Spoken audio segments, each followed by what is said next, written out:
యాత్ర 1 మూవీని చూసారా? సినిమా ఎంత చక్కగా ఉంటుంది, సూపర్. ఏంది భయ్యా యాత్ర 2 కదా చెప్పాల్సింది, యాత్ర 1 గురించి మాట్లాడతామేంటి అని అనుకుంటున్నారా? అంటే యాత్ర 2 గురించి మాట్లాడటానికి ఏం లేదు బేసిక్గా, అందుకే యాత్ర 1 గురించి మాట్లాడుతున్నాం. స్టోరీ ప్లాట్ ఏంటంటే అది అది ఏంది భయ్యా తడుముకుంటున్నావు అని అనుకుంటున్నారా? తడుముకోవాలి, మరి అక్కడ ఏం లేదు కదా. యాత్ర 1లో బేసిక్గా వైఎస్ రాజశేఖర రెడ్డి గారు చేసిన పాదయాత్ర గురించి చూపించారు. అండ్ యాత్ర 2లో వైఎస్ జగన్మోహన్ రెడ్డి గారు చేసిన యాత్రని అంటే పాదయాత్ర గురించి చూపిస్తారు అనుకుంటాం. కానీ అది ఒకే సాంగ్లో ఫినిష్ అయిపోద్ది.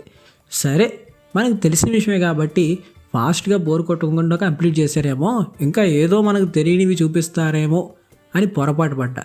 ఏం చూపించలేదా భయ్యా అని మీరంటే ఏమీ చూపించలేదు. బేసిక్గా నేనేమనుకున్నానంటే మనకు తెలియని అన్నోన్ ఫ్యాక్ట్స్ చూపిస్తారనుకున్నా. ఎందుకు ఇలా అనుకున్నానంటే యాక్చువల్గా బయోపిక్స్లో నార్మల్గా మాట్లాడుకుంటే మనకు తెలియని ఏదో ఒక విషయం గురించి డిస్కస్ చేస్తారు. ఫర్ ఎగ్జాంపుల్ బయటికి రాని నిజాల గురించి చెప్తారు. అలాగే దీంట్లో కూడా ఏవో ఇంట్రెస్టింగ్ విషయాలు చెప్తారేమో, రీసెర్చ్ గట్టిగా చేశారేమో అని అనుకున్నా కానీ అలాంటి ఏం లేబయ్యా. మెయిన్గా జగన్మోహన్ రెడ్డి గారి క్యారెక్టర్ని బాగా ఎలివేట్ చేశారు. ఒకసారి 2 సార్లు చేస్తే పర్లేదు, ప్రతిసారి చేశారు.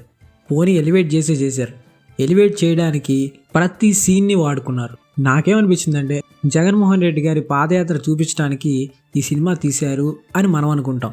కానీ వాళ్ళు జగన్మోహన్ రెడ్డి గారిని ఎలివేట్ చేయడానికి మాత్రమే సినిమా తీశారు అని అనిపించింది. సినిమా బోర్ కొట్టడానికి మెయిన్ రీజన్ ఏంటంటే అన్నీ మనకు తెలిసినవి, న్యూస్లో విన్నవి, చూసినవే మనకు చెప్పారు. కొత్త విషయం ఒక్కడ కూడా ఎతికినా కనపడదు.